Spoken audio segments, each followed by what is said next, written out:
더욱냐고 이렇게 여쭈어보니까 아무도 안 덥다고 이렇게 말씀을 하시더라고요. 근데 앞에 있으니까 제가 너무 더워서 에어컨을 켰어요. 이게 그쪽이랑 이쪽이랑 좀 온도가 다른 것 같아요. 이쪽이 조명이 많아서 그런지 많이 덥더라고요. 그래서 혹시 좀 추우신 분 있으면 말씀해 주세요. 좀 바로 또 껐다가 이렇게 또 할 테니까 추우시면 말씀해 주시고, 더우시면 또 더운 거 또 말씀해 주시면 좋겠습니다. 네, 계속해서 저희가 사도행전 말씀을 이렇게 보고 있습니다. 이제 13장부터는 이 사도행전이 큰 변화가 일어나는데, 달라지는 게 뭐냐면 이제 그동안은 들러리 같았던, 기타 등등 같았던 별 볼 일 없었던 사람 사도 바울이 이제 두각이 됩니다. 사도 바울이 이제 메인에 아니라 항상 끝에 이름이 거론됐고 바나바 뒤에 보조가 됐던 사람이 사도 바울이었는데, 이제 13장을 기점으로 사도 바울이 선교행을 시작하면서 이제 그 마이너가 아닌 이제 메이저로 올라가기 시작하는 장면이 바로 이 사도행전 13장 말씀입니다. 그래서 13장 1절부터 4절 말씀을 보면은 사도 바울이 안디옥 교회에서 바나바와 함께 안수를 받고 이제 1차 선교여행을 떠나게 됩니다. 근데 이제 어디로부터 여행을 시작을 하게 되냐면 안디옥에서 나와 해안으로 가서 이제 배를 타고 살라미라는 곳에 가게 되죠. 살라미라는 곳이 어느 지역이냐면 그 터키 남부 쪽에 보면은 큰 섬이 있습니다. 전에도 그게 잠깐 말씀드렸는데, 키프로스, 오늘날 지명으로는 이제 키프로스 공화국, 이때 성경에 나오는 구브로라는 섬이 바로 여기 있는 큰 섬입니다. 이제 이 큰 섬에 있는 동쪽부터 시작을 하게 됩니다. 동남 쪽에 있는 곳이 바로 이 살람이라는 해안 도시인데, 이곳에서 내려서 이제 그 관통해서 서쪽으로 쭉 이동을 하게 되죠. 그래서 5절 말씀을 보면은 이렇게 말씀을 시작합니다. 살라미에 이르러 하나님의 말씀을 유대인의 여러 회당에서 전할 때 요한을 수행원으로 두었더라 라고 말씀을 하고 있죠. 이 말씀의 뜻이 어떤 의미가 담겨져 있냐면, 살람이라는 구브로에서 내려서 계속해서 말씀을 전하러 가는데, 이 지역에 저기서 복음을 전했던 중심이 어디였냐면 바로 여러 회당이었다라는 것이죠. 물론 이때 안디옥 교회에서 헬라인이나 이방인들에게도 복음을 전해 듣고 개종한 사람들이 있었지만, 이 사도 바울이나 이 함께했던 바나바가 왜 이곳부터 같이 갔냐 생각을 해보면은 바나바의 고향이 바로 이 구브로라는 섬이었습니다. 그리고 이 요한은 누구였냐면 사도행전 첫 부분에 나왔던 그 마가의 다락방의 그 주인, 그 마가 요한이라는 사람이 바로 이 사람이라는 것이죠. 그리고 이 요한은 그 바나바의 조카입니다. 이 세 사람이 이렇게 같이 이곳을 여행을 하면서 가는데, 회당을 중심으로 이 복음을 전했다라는 것은 바로 이 사도 바울이나 이 바나바나 그들의 중심에는 먼저 복음을 전해 들어야 될 사람이 유대인이고, 그 사람들이 하나님의 백성이다라는 것을 먼저 깨우쳐 주기 위해 가장 중요한 사람, 선택권이 있었던 유대인들 중심으로 복음을 전했다라는 것을 이야기를 하고 있죠. 그래서 이 회당을 중심으로 해서 계속해서 복음을 전하고, 이런데 이 사람들이 잘못된 복음을 깨닫기 위해서 정말 예수 그리스도를 이 회당 중심으로 전했다라는 것입니다. 근데 이제 다음 6절 말씀을 보면은 이 살람이라는 곳에서는 큰 사건이 없었는데 그냥 복음을 전하고 이렇게 지나가는데, 6절 말씀부터 보면은 큰 사건이 일어납니다.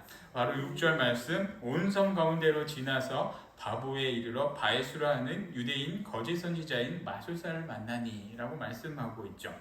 근데 제가 10몇 년 전부터 성경 말씀 보면서 이 바보라는 것에 참 많은 궁금증을 가졌습니다. 근데 저도 성경을 보면서 바보라는 지역이 있나, 참 우리나라 말로 하면 이게 좋은 말은 아닌데 이렇게 생각이 들었는데 찾아보지는 않았습니다. 근데 말씀을 전하다 보니까 이렇게 좀 더 찾아보게 되죠. 그냥 바보라는 곳이 어떤 곳이냐면 바로 이 아까 말씀드렸던 구브로라는 섬, 이 오늘날 키프로스 공화국이라는 그 섬의 서쪽, 남쪽에 있는 도시가 이 바보라는 곳입니다. 원래 지명은 바보가 아니라 파포스라는 곳이 바로 이곳이죠. 근데 이곳이 왜 파포스라는 지명이 이렇게 됐냐면은 여러분들 책을 보다 보면은 들어본 이름 중에 한 사람이 있을 것입니다. 바로 피그말리온이라는 사람에 대해서 한 번쯤은 다 들어보셨으리라 생각이 듭니다. 피그말리온이라는 사람이 어떤 사람이었냐면 조각을 굉장히 잘하는 사람이었죠. 그래서 그 로마 그리스 신화에 나오는 헤파이스토스라는 그 조각을 잘하는 신이 있는데 그 사람이 땅에 내려온 사람이 바로 이 피그말리온이다라고 칭할 정도로 조각을 굉장히 잘했던 사람이 이 피그말리온이라는 사람이었습니다. 근데 이 사람이 조각을 이렇게 상하로 이렇게 조각을 했는데 그 조각이 너무나 예쁜 거예요. 너무나 예쁘다 보니까 이 피그말리온이라는 사람이 이 조각을 보고서 그때 이 지역에서 숭배하던 신이 어떤 신이었냐면 아프로디테라는 여신을 숭배를 하고 있습니다. 그 여신 아프로디테 여신 축제일 날 그런 기도를 합니다. 이 조각상이랑 결혼을 하게 해달라는 그런 바람을 가지고 빌게 되었죠. 근데 이 바람을 이 아프로디테 여신이 듣고 이 조각상을 사람으로 만들어 줍니다. 여러분들이 생각할 때는 말도 안 되지만 하나의 신화입니다. 그래가지고 이 사람으로 이렇게 만들어서 이 조각상과 결혼을 해서 낳은 딸의 이름이 바로 파포스라는 딸이죠. 이게 왜 파포스였냐면 바로 이 자기의 고향, 이 파포스 피그말리온의 고향인 파포스라는 지역의 이름을 딸에게 붙였다라고 합니다. 그러면 이 파포스라는 지역에 대해서 우리가 어떤 것을 알 수 있냐면 아까도 방금 전에도 말씀드렸듯이 이 지역은 아프로디테라는 여신을 숭배했던 그런 곳이라는 것을 한 가지 알 수 있다는 것이죠. 근데 그리스 로마 신화를 보신 분들이라면은 몇몇 신들, 중요한 신들에 대해서 조금 아실 텐데 이 아프로디테라는 여신은 그렇게 좋은 이미지가 아니죠. 우리가 생각할 때 어떤 이미지냐면 문란한 이미지, 음란한 이미지, 여신이지만 그런 이미지가 있고 여러분들이 잘 아시는 포르노라는 그 어원도 이 아프로디테라는 여신의 이름에서 나오게 됩니다. 바로 그처럼 이 아프로디테라는 여신은 음란하고 문란한 그런 걸 상징적인 그 여신이기도 합니다. 반면 그것을 긍정적으로 얘기하면 미의 여신, 이게 로마로 가서 비너스가 되죠, 이분이. 그러니까 아름다운 여신이지만 음란하고 문란한 여신을 상징하는 말이 바로 이 아프로디테라는 여신을 말하고 있죠. 그러면 이 여신을 숭배하고 해안가에 있던 이 파포스라는 도시를 우리가 생각을 해본다라면 그렇게 좋은 이미지가 있을 수가 없는 도시가 바로 이 파포스라는 도시라는 것이죠. 아프로디테라는 여신을 숭배하면서 많은 음란함과 문란함이 있었던, 그리고 해안가에 있었던 도시였기 때문에 많은 우상 숭배자들이 많았던 도시로 생각해 볼 수 있는 곳이 바로 이 파포스라는 지역입니다. 그런데 사도 바울이 그 동료들과 함께 이곳을 가게 됐다는 것이죠. 이 남부에 있는 파포스라는 도시를 갔는데 어떤 사람을 만나느냐? 이름부터 기가 막힌 사람을 만납니다. 바로 어떤 사람이냐면 바예수라는 사람이죠. 바예수는 어떤 의미가 갖고 있냐면 아들, 그러니까 예수의 아들, 그러니까 하나님의 아들과 같은 의미가 여기에는 담겨져 있습니다. 근데 성경을 전체적으로 보면은 우리가 예수님의 이름을 쓰는 사람이 과연 몇 명이나 있었을까요? 그것도 한번 궁금하지 않나요? 그 신의 이름을 따서 쓰는 경우는 사실 거의 없습니다. 성경에서도 예수의 이름을 비슷한 이름을 쓰는 사람들이 두 사람이 나오기는 하는데 직접적으로 예수란 이름을 쓰지는 않죠. 성경에서 예수란 이름을 쓰는 사람 누가 있냐면 여호수아, 호세아. 그러니까 그 이름은 같은 의미를 갖고 있습니다. 선지자 호세아, 그리고 구약 시대에 먼저 나왔던 여호수아는 호세아라는 여호수아, 호세아와 예수와는 같은 의미인데 예수라는 이름을 똑같이 쓰지는 않는다라는 것이죠. 우리가 역사적으로 보더라도 존경하는 사람, 그리고 특별히 신의 이름을 따서 이렇게 붙이는 경우는 거의 없다라는 것입니다. 역사적으로 봐도 거의 없죠. 그 터키에 우리나라에 세종대왕이 있다라면 터키에는 누가 있느냐? 바로 메흐메트라는 그 술탄 메흐메트 2세라는 왕이 있습니다. 근데 이 메흐메트라는 이름이 어디서 나와 있냐면 바로 가장 무슬림에서 가장 위대한 선지자 무함마드, 영어식으로 말하면 마호메트라고 표현을 하는데, 이 마호메트라는 이름을 갖다 붙일 수가 없어서 비슷하게 메흐메트라고 이렇게 갖다 붙였다라고 합니다. 그처럼 이렇게 거룩한 사람의 이름은 함부로 쓰지도 못하고, 성경에서도 분명히 기록되어 게 하나님의 이름을 망령되이 일컫지 말라라고 했기 때문에 유대인들은 감히 이 이름을 들먹일 수도 없는 그런 이름이라는 것이죠. 근데 이 사람의 이름이 무엇이냐면 바예수, 내가 예수의 아들, 내가 신의 아들이다 라고 이렇게 이야기를 한다라는 것입니다. 근데 이 사람들의 모습을 보면은 그러면 어떨까? 정말 예수의 아들이고 신성한 사람일까? 라고 생각을 해볼 수도 있는데, 이 사람은 그렇지 않다라는 것이죠.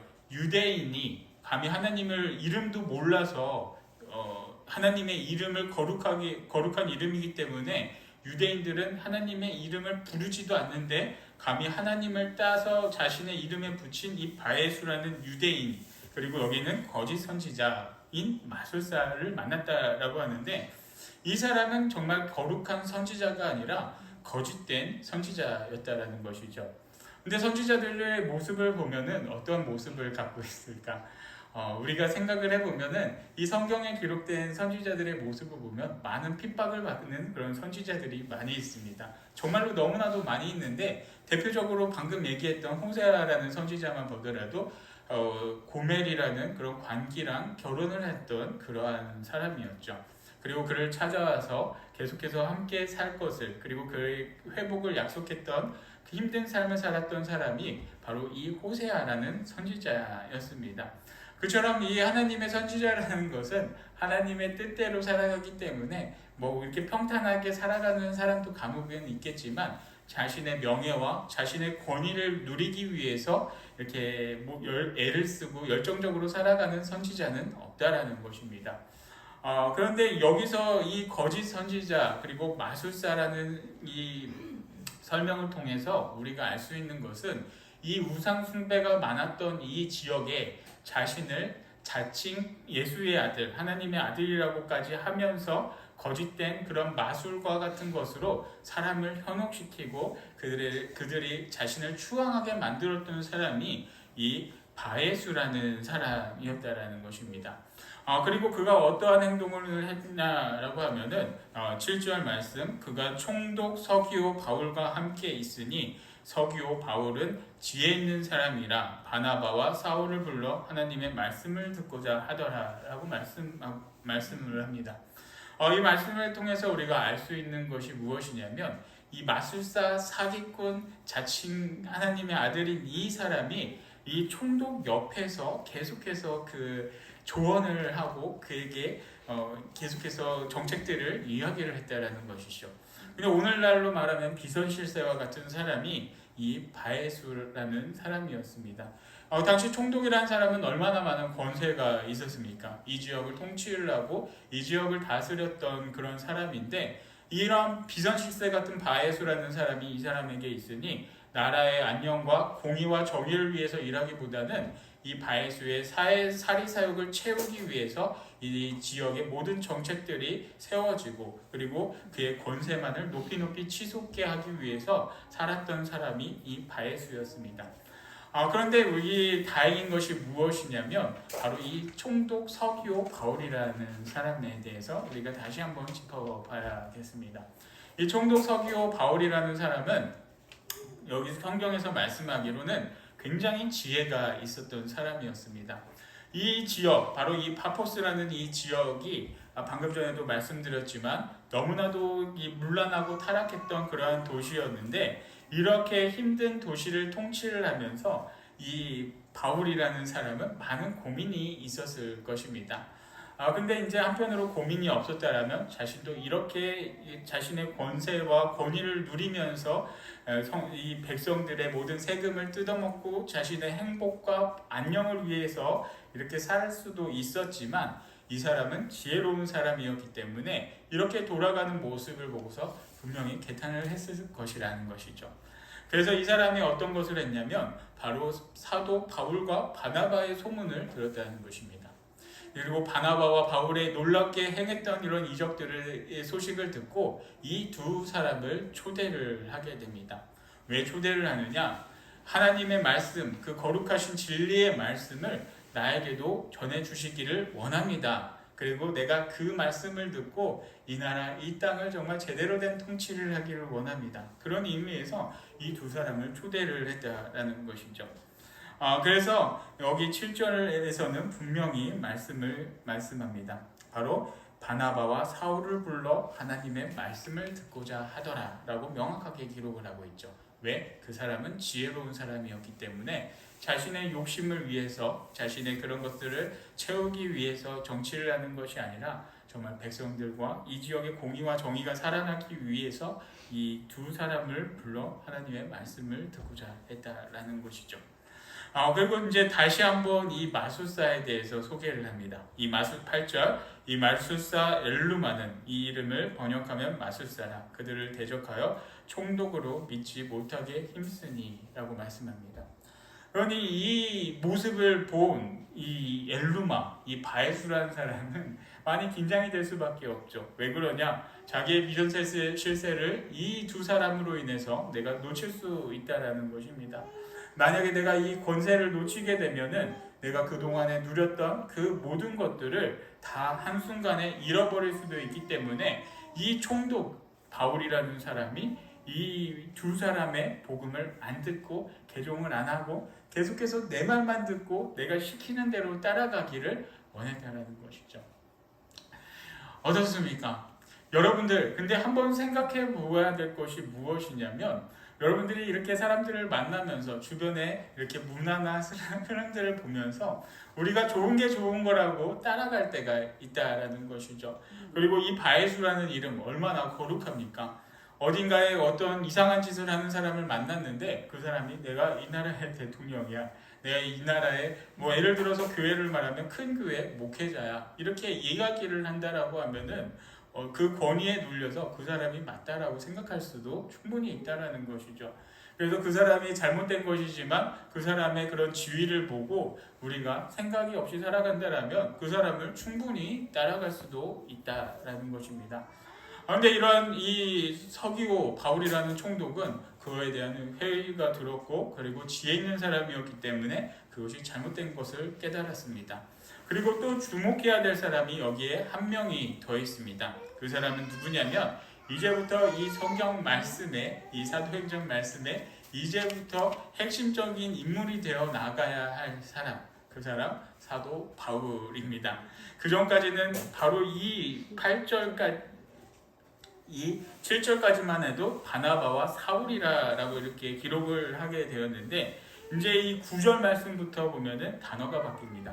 어떻게 바뀌냐면 바로 바울이라고 하는 사울이 성령이 충만하여 그를 주목하고 라고 바뀌는 것이 바로 이 9절 말씀부터라는 것이죠.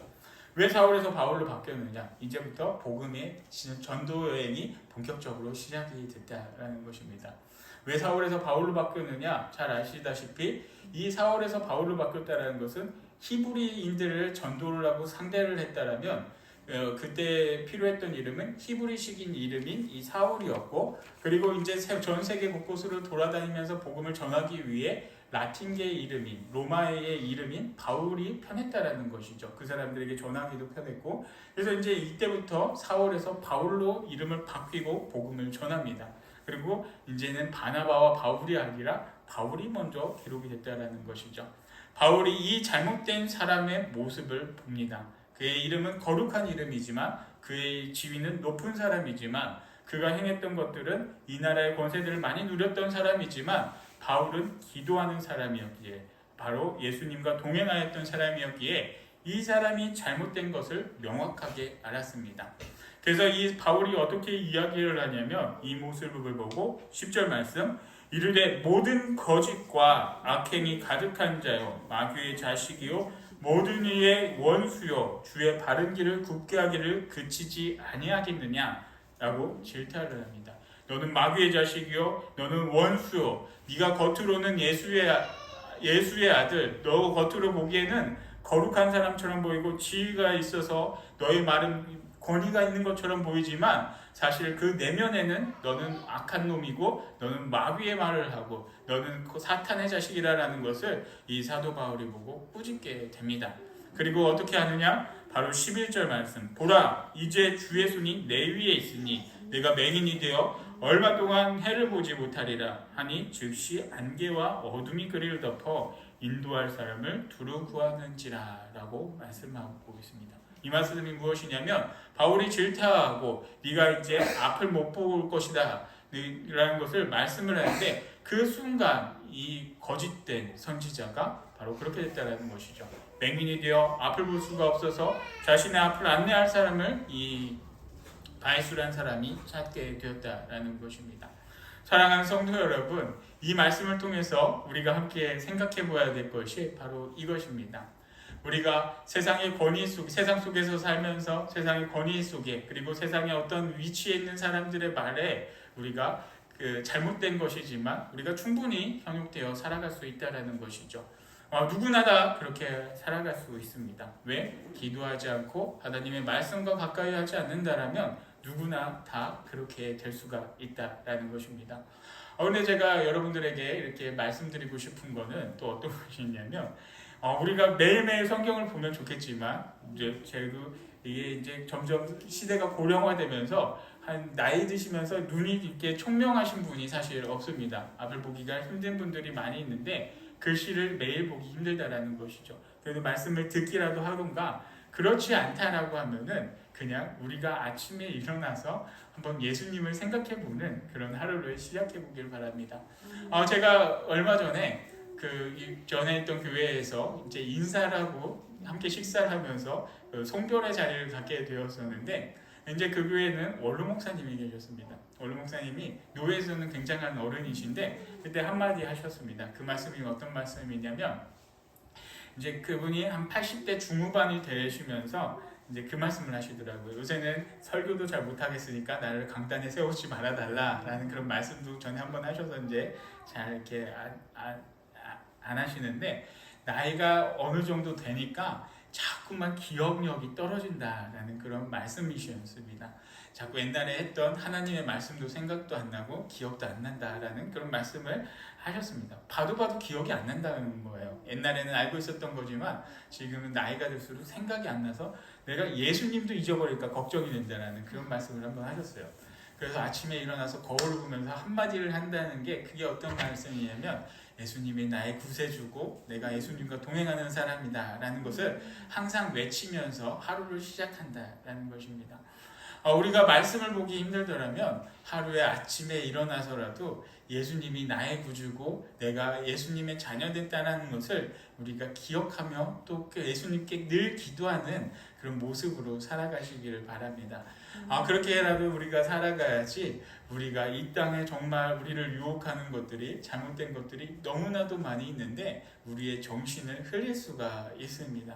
그래서 그러한 잘못된 생각들 그리고 사탄의 꾀임 이런 잘못된 그런 것에 우리가 현혹되지 않기를 축복합니다. 그래서 오직 하나님의 뜻 가운데 거하고 하나님의 말씀 가운데 거하고 오늘 말씀에 기록하고 있는 사도 바울처럼 정말 하나님께서 주시는 이 총명한 눈, 총명한 지혜, 그 관찰력으로 통찰력으로 이 세상을 바라보시고 잘못된 것인 것을 알고 그 자리에 서지 않고 정말 하나님 말씀 가운데 거하며 참된 복을 이 땅에 주시는 하나님의 복을 누리며 살아갈 수 있는 귀하고 복된 하나님의 참된 자녀들이 되기를 축복합니다. 아버지 하나님 감사합니다. 저희들에게 주님의 자녀가 되는 권세를 주시고 또 이 자리에 주님을 예배하며 기억하며 찬양하며 나올 수 있도록 함께해 주심에 감사드립니다. 아버지 하나님, 저희들이 세상을 살아가면서 정말 때로는 아버지 하나님을 잊고 잘못된 길로 걸어갈 수 있는 그런 상황들이 너무나도 많이 있습니다. 그때마다 하나님과 동행함으로써 잘못된 길로 가지 않게 해주시고 오직 거룩한 주님의 곁에 주님의 뜻 가운데 거하며 살아갈 수 있는 참된 주님의 자녀들이 되게 하여 주시옵소서. 이름만 거룩한 자가 되게 하지 않게 해주시고 정말 내면부터 주님과 늘 동행함으로써 세상을 제대로 통찰할 수 있는 그런 지혜의 사람이 될 수 있도록 아버지 하나님께서 역사하여 주시옵소서. 모든 것 감사드리며 예수 그리스도 이름으로 기도드리옵나이다. 아멘.